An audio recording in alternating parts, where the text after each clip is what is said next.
48 volts DE inverter, 6 kilowatt.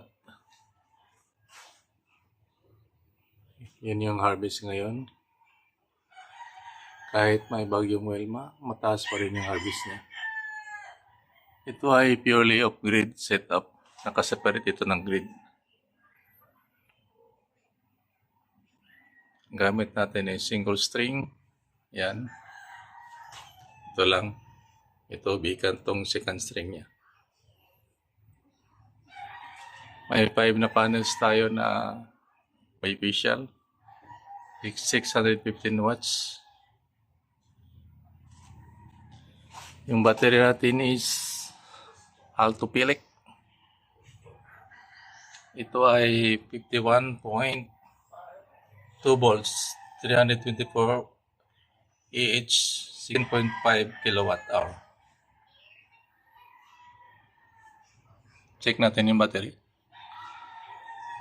Yung battery kanina is 32% lang. Ngayon, maabot na siya ng 51%.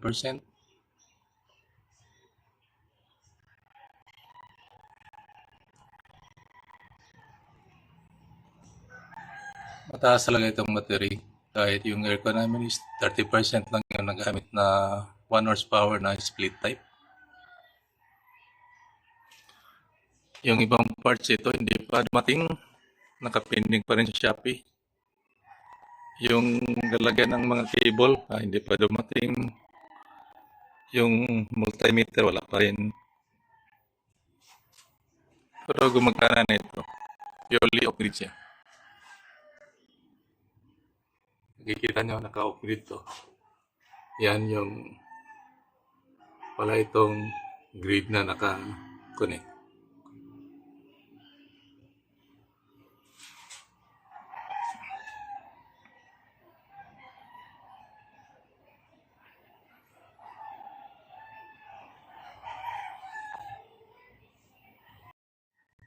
Yan yung mga panel natin. Facing sunset.